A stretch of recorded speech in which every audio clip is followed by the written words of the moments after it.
They say kissing your homies goodnight isn't gay. It's truly a take that not a lot of people can agree upon, unless you either A, do agree with that statement, or B, you're a JoJo fan. When you've watched anime for a long enough time, you begin to think that you've seen it all. The tropes, the designs, all the ways the characters interact. But sometimes an anime can really just fuck with your entire perception of what a good anime actually is. You see, anime was a thing I would go to for happiness, to feel alive again, to see how much worse my life is than my favorite isekai character. But now we get to see two men falling in love with each other, but one has no penis and the other is 100% confused on how he should feel. Whether you're into traps or you're just looking for an isekai that builds on the semi-gay story, then you're in luck because it has 12 episodes and boy is it wild. The story follows the two main characters, Tachibana and Tsukasa, who are childhood best friends. One day on the way home from a night out with the boys, Tachibana gets too drunk to continue walking and talks about how he wants to be a super cute girl and hates how he doesn't have a girlfriend. Yeah, the conversation that he's making is not related to that at all, for sure. Then out of nowhere, a angelic space woman with bunny ears that for some reason has rainbow road as her skin shows up through a box of space and light. She pulls out a fucking bow of hearts and no scopes that motherfucker on the ground. Now all of this happens in the first 7 minutes of the episode. Some people would call this bad pacing and writing, but trans isekai, yes that's what I'm gonna call it now, is ahead of its time for its groundbreaking ideas that why would we simp over a trap if we can become the trap? Our protagonists wake up in another world as Tachibana turns into a slime and then into every era manga sensei's fan's dream.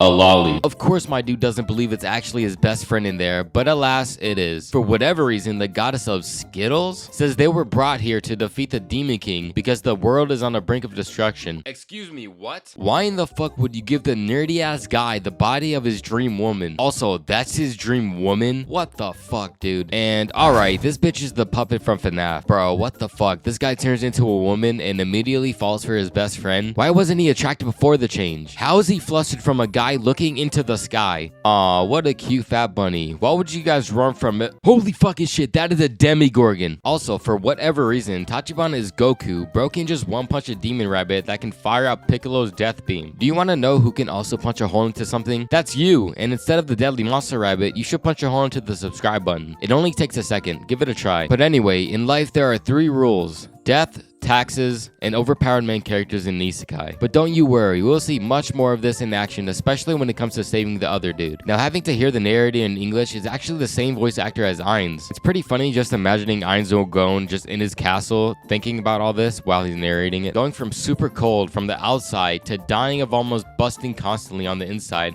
is a funny parallel. For whatever reason, the so-called game menus and mechanics are present in this. In other animes like this, for example, Sword Art Online, the menus do a lot of things. They give you items you can see in your inventory, and hell, even bring your Nami pillow wherever you want. But in this case, it's just used to show in-game events that happen when they show up everywhere, or it can show you your stats. But this isn't a game world, so I don't really get why they have this menu. This concept is pretty bad in my opinion, because it's not really used to provide any more story or context. It's just thrown in to give an excuse to see the menu in general. Luckily, our trap MC has a charm skill. She can charm anyone and turn them into a complete simp to do anything she wants. The idea of overpowered MCs are very overused and not fun at all. It's like the author wanted to show up every other mid-tier isekai anime, and we somehow got 2 of them in one goddamn anime. Some may say this is awful addition to the story, but I can tell you, the fucking degens enjoy this. One of them has a Saitama strength, and one of them has mental and luck OPness. The art style isn't anything to write home about. It's as basic as an isekai can get, but the comedic style it gives has a little more pizzazz than the rest. There really isn't much fights in the show. It's more based around the love interest. I think that's what we call this shit, a love interest? Whatever it is, it's decently fun to watch as they both secretly try not to be as gay as each other. The amount of times I roll my eyes during the scenes is crazy. Acting all cutesy and flustered whenever the guy even as far as farts in your direction. They somehow manage to make something out of nothing 9 out of 10 times. Even when it's something somewhat out of line, like touching directly, they make it seem like what they have just done is an unforgivable sin that will be punished by God himself. Having a good romance to a story isn't a bad thing at all. If the story can produce a good romance in it, then it will make you want to see the 2 prospect characters fall for each other. But of course, that's if the characters were actually good. Like for example, Anohana is more of a love story and a sad story about letting go your past and having appreciation that you have something to look forward to in life. No matter what happens next in your life, you've accepted what has already been done. Toward the end of the show, it seems like they want to accept the fact that they like each other,